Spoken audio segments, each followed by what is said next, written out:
بتاتے ہیں کہ معاشی استحکام کی جانب بڑی پیش رفت۔ IMF نے قرض پروگرام کی $1.3 ارب اگلی قسط کی منظوری دے دی ہے۔ IMF ایگزیکٹو بورڈ نے قرض پروگرام پر عمل درآمد کو مضبوط قرار دیا ہے۔ حالیہ سیلاب کے پیش نظر جامع اصلاحات کی ضرورت پر زور۔ موسمیاتی خطرات کم کرنے اور صلاحیت مزید بڑھانے کے لیے پالیسیز اہم قرار دے دی۔ پاکستان کو EFF پروگرام کی مد میں $1 ارب جبکہ ماحولیاتی تبدیلیوں کے پروگرام کے تحت $20 کروڑ ملیں گے۔ رپورٹ کر رہے ہیں شکیل احمد۔ ملکی معیشت کے لیے بڑی خبر۔ IMF ایگزیکٹو بورڈ کے واشنگٹن اجلاس میں پاکستان کے لیے $1.3 ارب قسط کی منظوری دے دی گئی۔ $7 ارب کے EFF پروگرام کی مد میں $1 ارب سے زائد اور $1.3 ارب کے RSF کے تحت $20 کروڑ سے زائد کی پہلی قسط شامل۔ رقم منتقل ہونے پر پاکستان کے زر مبادلہ کے مجموعی ذخائر $20.8 ارب جبکہ اسٹیٹ بینک کے ذخائر $15 ارب سے بڑھ جائیں گے۔ دونوں قرض پروگرامز کی مجموعی جاری رقم $3.3 ارب ہو جائے گی۔ واشنگٹن اجلاس میں IMF ایگزیکٹو بورڈ نے EFF کے دوسرے اقتصادی جائزے اور RSF کے پہلے جائزے کی منظوری دی۔ پاکستان کا جاری قرض پروگرام پر عمل درآمد مضبوط قرار۔ کہا معیشت کے لیے پائیدار اصلاحات وقت کی ضرورت ہے۔ توانائی سیکٹر کی بحالی اور پائیداری کے لیے اصلاحات پر پیش رفت ہوئی۔ IMF کا حالیہ سیلاب کے پیش نظر جامع اصلاحات کی ضرورت پر زور۔ موسمیاتی خطرات کو کم کرنے اور صلاحیت مزید بڑھانے کے لیے پالیسیاں اہم۔ مالی ڈسپلن برقرار رکھنے کے لیے پرعزم۔ معاشی اصلاحات پر عمل درآمد جاری رکھنے اور مہنگائی کو مقررہ ہدف میں رکھنے کے لیے اقدامات کی یقین دہانی بھی کروائی۔ پاکستان کو 37 ماہ کے EFF پروگرام کے تحت 2 اقساط پہلے ہی مل چکی، جبکہ ماحولیاتی تبدیلی کے حوالے سے RSF پروگرام 28 ماہ پر محیط ہے۔ اسی پر بات کرنے کے لیے ہم نے رابطہ کیا ہے معاشی تجزیہ کار خقان نجیب صاحب سے، اور سما کے نمائندہ خصوصی شکیل احمد سے ہم نے رابطہ کیا ہے۔ تو سب سے پہلے بات کر لیتے ہیں خقان نجیب صاحب سے۔ خقان صاحب، آپ کا بہت شکریہ سما کے لیے وقت نکالنے کا۔ خقان صاحب، کہیے گا کہ معاشی محاذ پر اس پیش رفت کو آپ کیسے دیکھتے ہیں؟ پاکستان کی جو کنٹینیوڈ انگیجمنٹ ہے IMF کے ساتھ، وہ پاکستان کی میکرو اسٹیبلٹی کو اسٹرینتھن کرتی ہے، جس کا مطلب یہ ہے کہ جو افراط زر ہے اس میں ایک نمایاں کمی آ گئی ہے۔ پاکستان کی جو بیرونی خسارہ ہے وہ سنبھل گیا ہے اور کانسیکوئنٹلی ریزروز کا بلڈ اپ $15 ارب تک کا اسٹیٹ بینک کے پاس ہو گیا ہے۔ پاکستان کا جو اندرونی خسارہ ہے، جس کو مالیاتی خسارہ کہتے ہیں، اس میں بھی کمی آئی ہے۔ ہمیں فنڈ کے ساتھ ضرور چلنا ہے، پر میں ہمیشہ کہتا ہوں کہ ڈیزائن آف دا پروگرام جو ہے اس کو ایڈجسٹ کرتے چلے جانا چاہیے، جیسے کہ اکانومی بہیو کر رہی ہو، کہ اس کو جتنا اسٹرکچرلی ایڈجسٹ کریں گے اور جو کنڈیشنالٹیز ہیں ان میں ایسی چیزیں لائیں گے جو ملک کی انویسٹمنٹ کو بھی بہتر کریں، پروڈکٹیوٹی کو بھی بہتر کریں، اور تھوڑا سا ٹیکسیشن کا جو ہیوی باؤٹ ہے اس کو ایکسپینڈیچر ریفارم سے اگر تبدیل کریں۔ اسی طرح PSDP جو کہ صوبوں کو بہت چلا گیا ہے اس میں کمی لائیں، اور جو فنڈامنٹل IMF پلس کی کام ہے وہ کریں۔ ٹھیک ہے خاقان صاحب، ساتھ ہی رہیے گا۔ نمائندہ خصوصی شکیل احمد بھی ہمارے ساتھ موجود ہیں۔ شکیل صاحب، معاشی استحکام کی جانب پاکستان کے لیے یہ ایک بہت بڑی مثبت خبر ہے۔ ریزروز بڑھیں گے، بلکہ جو انویسٹرز ہیں ان کو اچھا میسج آئے گا، معیشت درست سمت کی طرف گامزن ہے۔ IMF پروگرام میں رہتے ہوئے پاکستان کو ابھی بہت کچھ کام کرنے کی ضرورت ہے۔ مارکیٹ اور سرمایہ کاروں کا اعتماد تو بڑھے گا، لیکن جو معاشی اصلاحات ہیں وہ لانگ ٹرم ہے۔ 37 ماہ کا پروگرام ہے EFF، اور تقریباً 28 ماہ کا جو ہے وہ RSF ہے۔ کلائمیٹ فائنینسنگ کے حوالے سے بھی پاکستان کو پیش رفت کرنی ہے، اور ساتھ ساتھ معاشی اصلاحات کے حوالے سے خاص طور پر جو ایکسپورٹس بڑھانی ہے، سرمایہ کاری بڑھانی ہے، اور corruption and diagnostic assessment report جو IMF نے جاری کی ہے اس کے تحت جو لائحہ عمل ہے، پورا ایک فریم ورک ہے، اس کے اوپر پاکستان نے عمل کرنا ہے ٹائم لائنز کے مطابق۔ تو ابھی بہت کچھ کرنے کی ضرورت ہے۔ پاکستان پروگرام کے اندر رہتے ہوئے ابھی بہت سارے اہداف پورے کرے گا آنے والے مہینوں میں، آنے والے برسوں میں۔ اچھا شکیل، یہ بھی کہیے گا کہ IMF پروگرام کا جو ڈیزائن ہے معاشی صورتحال کو دیکھتے ہوئے ایڈجسٹ کیا جائے گا؟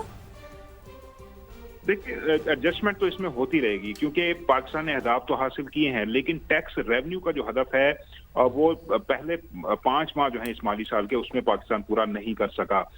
کچھ اسٹرکچرل اصلاحات ضرور کی ہیں، نجکاری پروگرام میں کچھ پیش رفت ہوئی ہے، ایک ادارے کی نجکاری ہو چکی ہے، اب PIA کی نجکاری کی طرف حکومت بڑھ رہی ہے، لیکن جو ڈھانچہ جاتی اصلاحات ہیں، مختلف اداروں کے جو خسارے ہیں ان پر قابو پانا بہت بڑا چیلنج ہے۔ جیسے IMF نے پوائنٹ آؤٹ کیا ہے کہ کرپشن پاکستان میں جو ہے اور جو گورننس کے ایشوز ہیں ان کو حل کرنا ضروری ہے، کیونکہ 5300 ارب روپے کی کرپشن کی جو ریکوری ہوئی نیب کے تھرو اس کو سراہا گیا ہے، لیکن کہا گیا ہے کہ ڈیپ روٹڈ ایشوز ہیں جن کو حل کرنا ضروری ہے، اور حکومت نے خود اسیسمنٹ کروائی ہے IMF سے اور حکومت اس کے لیے پرعزم ہے. حکام کا یہ کہنا ہے کہ ہم اس پہ کاربند رہیں گے اور جو ایشوز ہیں گورننس کے اور کرپشن کے حوالے سے ان پر بھی قابو پائیں گے. لیکن لانگ ٹرم کے اوپر پاکستان کو اپنی ایکسپورٹس بڑھانی ہے جو کہ ہم 30-32 ارب ڈالر سے زیادہ نہیں بڑھ رہے. ان کو جو اڑان پاکستان پروگرام ہے اس کے تحت 60 ارب ڈالر تک لے جانا ہے. اگلے 5 برسوں میں انویسٹمنٹ بڑھے گی, ایکسپورٹس بڑھیں گی تو پھر حقیقی تبدیلی آئے گی, کیونکہ اس وقت پاکستان جو فرینڈلی کنٹریز ہیں ان کے اوپر انحصار کر رہا ہے. سعودی عرب, چین, UAE, قطر, کویت, ان کے ریزروز ہیں پاکستان کے اندر, ان کے اوپر پاکستان کے ریزروز بلڈ ہوئے ہیں. اور اگر پاکستان نے اپنے پاؤں پہ کھڑے ہونا ہے تو پھر IMF پروگرام کے اندر رہتے ہوئے فائنینشیل ڈسپلن جو ہے اس کو لانگ ٹرم میں فالو کرنا پڑے گا. ٹھیک ہے. اچھا شکیل صاحب, مارکیٹ کو آپ کیا سمجھتے ہیں کہ جب صبح مارکیٹ اوپن ہوگی تو اس کو یقیناً اس جو قسط ہے اس سے ایک اچھا سگنل بھی جائے گا. دوسرا, زر مبادلہ کے ذخائر میں کس حد تک فرق پڑے گا اس قسط کے آ جانے کے بعد؟ دیکھیں, آج جو اپروول ہوئی ہے اس کے بعد پاکستان کی جو مجموعی جو زر مبادلہ سے ذخائر ہیں وہ 20 ارب 80 کروڑ ڈالر سے اوپر چلے جائیں گے. اور اگر اسٹیٹ بینک آف پاکستان کے ریزرو کی بات کریں تو وہ 15 ارب 30 کروڑ ڈالر تک پہنچ جائیں گے. ظاہر ہے پاکستان کو رقم منتقل ہوگی, اس کے بعد یہ ریفلیکٹ ہوں گے اسٹیٹ بینک آف پاکستان کا جو اکاؤنٹ ہے اس کے اندر, تو مجموعی طور پر ریزرو تو اچھے ہوں گے. لیکن اس کے ساتھ ساتھ جب مارکیٹ اوپن ہوگی اس میں ایک اچھا سگنل جائے گا. جو پاکستان اسٹاک ایکسچینج ہے اس میں پہلے ہی اچھی جو ہے وہ انویسٹمنٹ ہو رہی ہے. انٹرنیشنل انویسٹرز بھی ہیں, لوکل انویسٹر جو ہیں ان کو مزید بوسٹ ملے گا, ان کا کانفیڈنس بڑھے گا. تو امید یہ ہے کہ صبح مارکیٹ اوپن ہوگی تو اس میں تیزی دیکھنے میں ملے گی. بہت شکریہ آپ کا, آپ ہمارے ساتھ موجود تھے. شکیل احمد اور خاقان نجیب صاحب, آپ کا بھی بے حد شکریہ. پاکستان میں شفافیت میں اضافہ اور کرپشن میں کمی ہوئی. ٹرانسپیرنسی انٹرنیشنل پاکستان نے رپورٹ جاری کر دی ہے. NCPS پاکستان میں بدعنوانی کا تاثر جانچنے کا پیمانہ ہے. رپورٹ کے مطابق 66% پاکستانیوں نے رائے دی کہ گزشتہ 12 ماہ میں کسی سرکاری کام کے لیے رشوت نہیں دینا پڑی. کہا حکومت نے IMF معاہدہ کر کے معیشت کو مستحکم کیا. FATF کی گرے لسٹ سے نکلنا بھی معاشی استحکام کا سبب بنا. رپورٹ کے مطابق ملکی معیشت زبوں حالی سے استحکام اور استحکام سے ترقی کی طرف گامزن ہے. 43% پاکستانیوں نے قوت خرید میں بہتری کی رائے دی, جبکہ 57% کے نزدیک قوت خرید کم ہوئی ہے. یہ سروے 22 سے 29 ستمبر 2025 کے دوران کیا گیا. اسی بارے میں مزید بات کریں گے شکیل احمد سے. شکیل, اس حوالے سے اپڈیٹ کیجیے گا. IMF نے جو رپورٹ جاری کی تھی اس کے مطابق تو قیام پاکستان سے اب تک کرپشن کے جو ایشوز تھے, گورننس کے ایشوز, ان کو ہائی لائٹ کیا گیا تھا. لیکن ٹرانسپیرنسی انٹرنیشنل جو رپورٹ جاری کی ہے وہ 12 ماہ کے دوران ایک سروے کیا گیا ہے, NCPS سروے اس کو کہتے ہیں. اس کے مطابق شفافیت میں اضافہ ہوا ہے, کرپشن میں کمی واقع ہوئی ہے. 66% پاکستانیوں نے بتایا کہ انہیں گزشتہ 12 ماہ میں کسی سرکاری کام کے لیے کوئی رشوت نہیں دینی پڑی. 60% پاکستانیوں نے اس بات سے اتفاق کیا کہ حکومت نے IMF معاہدے اور FATF گرے لسٹ سے نکلنے کے ذریعے معیشت کو مستحکم کیا ہے. ملکی معیشت زبوں حالی سے استحکام اور استحکام سے ترقی کی طرف گامزن ہے. 43% نے قوت خرید میں بہتری, جبکہ 57% نے قوت خرید میں کمی کی رپورٹ دی ہے. پرچیزنگ پاورز کے ایشو ہیں لوگوں کو, مہنگائی کے مسائل. ٹھیک ہے شکیل صاحب, ساتھ ہی رہیے گا. وزیر مملکت برائے قانون و انصاف بیرسٹر عقیل ملک صاحب بھی ہمیں جوائن کر چکے ہیں. بیرسٹر صاحب بہت شکریہ آپ کے وقت کے لیے. پاکستان میں شفافیت میں اضافہ اور کرپشن میں کمی ہوئی ہے. ٹرانسپیرنسی انٹرنیشنل پاکستان نے رپورٹ جاری کر دی ہے. کتنا پازیٹیو ہے یہ پاکستان کے لیے؟ بسم اللہ الرحمن الرحیم. بہت بہت شکریہ. بالکل جی, بڑی مثبت یہ رپورٹ ہے اور میں سمجھتا ہوں کہ بالکل جس میں اس کے جو کانٹورز ہیں یا سیلینٹ فیچرز کہہ لیں جن کو ٹچ اپون کیا ہے اور ایک براڈ بیس سروے کیا گیا ہے اس پوری صورتحال میں, اور بالکل لوگوں کا اعتماد ہے. اور جس طرح بتایا گیا, ابھی آپ کے دوسرے بھی بات کرتے کہ واقعتاً 66% جو ہیں لوگوں نے اس بات کا ان کو آدھا ہے اور اس بات کا ادراک کیا گیا ہے, اور یہ ایک سٹیمپ آف اپروول ہے کہ واقعتاً کوئی بھی کرپشن کی یا برائبری کی جو سچویشن ہے, جو رشوت جسے کہا جاتا ہے, تو اس میں بالکل انہوں نے کہا کہ ایسی کوئی چیز ان کو دیکھنے کو نہیں ملی اور نہ ہی انہوں نے کوئی ایسی چیز ایکسپیرینس کی ہے. اور اس کے ساتھ ساتھ ایک بڑی ڈیمانڈ بھی سامنے آئی ہے کہ اسٹرانگر انسٹیٹیوشنز اور اس کے ساتھ ساتھ جو ایک کہیں اکاؤنٹیبلٹی کا میکنزم ہے اس کو اور اسٹرینتھن کرنے کے لیے بھی جو کوششیں ہیں وہ ہونی چاہیے. اور بالخصوص وسل بلو کے حوالے سے بات کریں یا جو پروٹیکشن ہے, جس طرح کوئی ایسی خرابی سسٹم میں اگر آپ دیکھیں یا آپ کے اداروں کے اندر بالخصوص جو گورنمنٹ کے ہمارے ادارے ہوتے ہیں جدھر کرپشن کی بات کی جاتی ہے کہ شاید وہاں پہ بہت زیادہ کرپشن یا جو ہے وہ برائبری رائج ہے، ویسا تو دیکھنے کو نہیں ملا۔ 66% نے کہا کہ ان کو سرکاری کام کرانے کے لیے یا جو سرکاری سروس حاصل کرنے کے لیے ان کو کسی قسم کی رشوت نہیں دینی پڑی، لیکن اس کے ساتھ ساتھ اگر کہیں کوئی ایسی چیز ہو تو وہ اس چیز کو بھی اس سروے کے اندر، اس رپورٹ کے اندر دیکھنے کو نظر آیا ہے کہ اگر وسل بلوئنگ کا اور وہ جو پروٹیکشن جو ہے وہ صارفین کو فراہم کی جائے قوانین کے تھرو، پالیسی کے تھرو، تو بالکل وہ مزید جو ہے اس کو مستحکم کریں گے اور مزید جو ہے اس کو فعال بنائیں گے۔ بیرسٹر صاحب، ایک طرف جہاں پر ہم نے دیکھا اور یہ اچھی خبر بھی ہے کہ جو ہماری ملکی معیشت ہے وہ زبوں حالی سے استحکام اور استحکام سے ترقی کی طرف گامزن ہے، لیکن وہیں پر اگر دیکھا جائے تو اس سروے میں یہ بھی بتایا گیا ہے کہ 43% پاکستانیوں نے قوت خرید میں بہتری کی رائے دی ہے، جبکہ 57% کے نزدیک قوت خرید کم ہوئی ہے۔ اس کو کس طرح سے آپ دیکھتے ہیں؟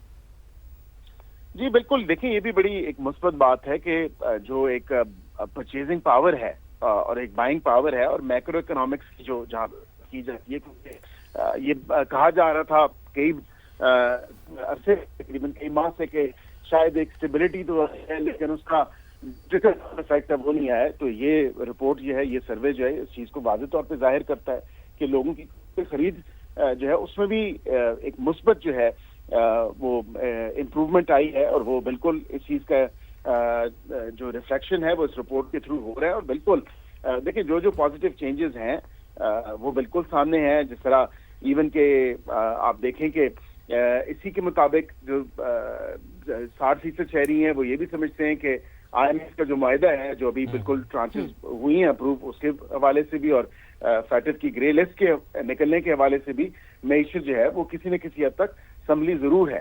تو ہم نے تو یہ بالکل کہا کہ معیشت سنبھلی بھی ہے، الحمدللہ اسٹیبلٹی آئی بھی ہے اکنامکلی، لیکن اس کے ساتھ ساتھ اس کا ٹرکل ڈاؤن ایفیکٹ بھی آنا شروع ہو گیا ہے، اور بالکل اس میں ایک بہتری اور مزید جو بہتری آنی ہے آئندہ آگے چلتے ہوئے انشاءاللہ حکومت کے اقدامات جو ہیں اور حکومت کی جو پالیسیز ہیں وہ اسی طرف ہی راغب ہیں اور اسی طرف ہی سینٹرڈ اور فوکسڈ ہیں کہ ہم اس کا ٹرکل ڈاؤن ایفیکٹ مزید اس کو بہتر کر کے لے کے آئیں، اور تاکہ جو عام شہری ہے، عام سٹیزن ہے، وہ اس سے مستفید ہو سکے۔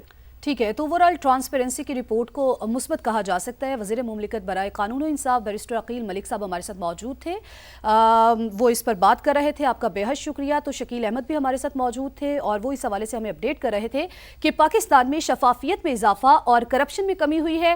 ٹرانسپیرنسی انٹرنیشنل پاکستان نے رپورٹ جاری کی ہے۔ NCPS پاکستان میں بدعنوانی کا تاثر جانچنے کا پیمانہ ہے۔ رپورٹ کے مطابق 66% پاکستانیوں نے رائے دی کہ گزشتہ ماہ میں کسی سرکاری کام کے لیے رشوت نہیں دینا پڑی۔ کہا حکومت نے IMF معاہدہ کر کے معیشت کو مستحکم کیا۔ FATF کی گرے لسٹ سے نکلنا بھی معاشی استحکام کا سبب بنا۔ رپورٹ کے مطابق ملکی معیشت زبوں حالی سے استحکام اور استحکام سے ترقی کی طرف گامزن ہے۔ 43% پاکستانیوں نے قوت خرید میں بہتری کی رائے دی، جبکہ 57% کے نزدیک قوت خرید کم ہوئی ہے۔ یہ سروے 22 سے 29 ستمبر 2025 کے دوران کیا گیا ہے۔ تو آپ کو یہ بتا رہے ہیں پاکستان میں کرپشن کے تاثر میں واضح کمی آئی ہے۔ ٹرانسپیرنسی انٹرنیشنل پاکستان کی NCPS 2025 رپورٹ جاری، شفافیت میں اضافہ اور کرپشن میں کمی واقع ہوئی ہے۔ رپورٹ میں ایسا بتایا گیا ہے NCPS پاکستان میں بدعنوانی کا تاثر جانچنے کا پیمانہ ہے۔ 12 مہینوں میں کسی سرکاری کام کے لیے رشوت نہیں دینا پڑی۔ 66% پاکستانیوں کی یہ رائے سامنے آئی ہے۔ حکومت نے IMF معاہدہ کر کے معیشت کو مستحکم کیا۔ 60% پاکستانیوں نے یہ رائے دی ہے۔ FATF کی گرے لسٹ سے نکلنا بھی معاشی استحکام کا سبب بنا ہے۔ جی ہاں، پاکستان میں کرپشن کے تاثر میں واضح کمی آئی ہے۔ ٹرانسپیرنسی انٹرنیشنل پاکستان کی NCPS 2025 رپورٹ جاری ہو گئی ہے۔ شفافیت میں اضافہ اور کرپشن میں کمی واقع ہوئی ہے۔ رپورٹ میں یہ بتایا گیا ہے NCPS پاکستان میں بدعنوانی کا تاثر جانچنے کا ایک پیمانہ ہے۔ پاکستان کے لیے یہ ایک یقیناً ایک بہت اچھی خبر ہے کہ شفافیت میں پاکستان میں اضافہ ہو رہا ہے اور کرپشن میں کمی واقع ہو رہی ہے۔ 12 ماہ میں کسی بھی سرکاری کام کے لیے رشوت نہیں دینا پڑی۔ 66% پاکستانیوں کی یہ رائے سامنے آئی ہے۔ حکومت نے IMF معاہدہ کر کے معیشت کو مستحکم کیا ہے۔ 60% پاکستانیوں کی یہ بھی رائے سامنے آئی، چونکہ کچھ لوگوں کا یہ خیال تھا کہ IMF کے ساتھ معاہدہ نہیں ہونا چاہیے، لیکن اب یہ رپورٹ ہمیں بتاتی ہے کہ 60% پاکستانی یہ رائے دے رہے ہیں کہ حکومت نے جو IMF سے معاہدہ کیا ہے، معاہدہ کر کے معیشت کو مستحکم کیا ہے۔ ابتدائی طور پر ہم نے اب دیکھا تھا کہ IMF کی جو کڑی شرائط تھیں، جب حکومت اس کو پورا کر رہی تھی تو مہنگائی میں بھی اس سے اضافہ ہوا تھا، یہ کڑوی گولی حکومت نے نگلی تھی، لیکن اب اس کے اثرات سامنے آ رہے ہیں، تو اب جو رائے ہے وہ تبدیل ہو رہی ہے، یعنی کہ پاکستانی عوام یہ کہہ رہی ہے کہ حکومت نے IMF معاہدہ کر کے معیشت کو مستحکم کیا ہے۔ کراچی میں گلشن اقبال کے فلیٹ سے ماں، بیٹی اور بہو کی لاشیں ملنے کا مقدمہ درج کر لیا گیا ہے۔ سرکار مدعی بن گئی ہے، پولیس نے گھر کے سربراہ کو تحویل میں لے لیا ہے، بھائی کا بیان ریکارڈ کر لیا گیا ہے، خواتین کو مقامی قبرستان میں سپرد خاک کر دیا گیا۔ نوید کمال کی رپورٹ۔ ماں، بیٹی اور بہو کی اچانک موت، 3 خواتین کی موت طبعی ہوئی یا قتل، کراچی پولیس تاحال گتھی نہ سلجھا سکی۔ گلشن اقبال کے فلیٹ میں ماں، بیٹی اور بہو کی موت معمہ بن گئی۔ پولیس نے واقعے کو قتل قرار دے کر مقدمہ تو درج کر لیا، لیکن معاملہ اب بھی پراسرار ہے۔ حقائق سے پردہ اٹھانے کے لیے تفتیشی حکام پوسٹ مارٹم رپورٹ کے منتظر ہیں۔ گھر کے سربراہ اقبال کو حراست میں لے لیا گیا ہے۔ اقبال کے بھائی اسلم کا بیان بھی ریکارڈ کر لیا گیا۔ ریسکیو حکام کے مطابق تینوں خواتین کی لاشیں اسلم نے ہی سردخانے سے وصول کی اور انہیں میوہ شاہ قبرستان میں سپرد خاک بھی کر دیا گیا۔ تاہم ذرائع نے خدشہ ظاہر کیا ہے کہ معاملہ اتنا سادہ نہیں، مٹی ڈالنے سے واقعے کو دبایا نہیں جا سکتا۔ رہائشی اپارٹمنٹ سے 3 خواتین کی یوں اچانک موت پر اہل محلہ بھی خوف کا شکار ہیں۔ ایبٹ آباد کی خاتون ڈاکٹر اغوا کے بعد قتل، ٹھنڈیانی کے قریب دفن لاش مل گئی۔ خاتون ڈاکٹر دوست کے ساتھ اسپتال سے گاڑی میں گئی، CCTV فوٹیج سامنے آ گئی۔ DPO کے مطابق لیڈی ڈاکٹر نے 67 تولہ سونا خاتون دوست ریدا کے پاس رکھوایا، جو واپس لینے ساتھ گئی تھی۔ 3 ملزمان کو گرفتار کر لیا، ایک کی گرفتاری کے لیے چھاپے جاری ہیں۔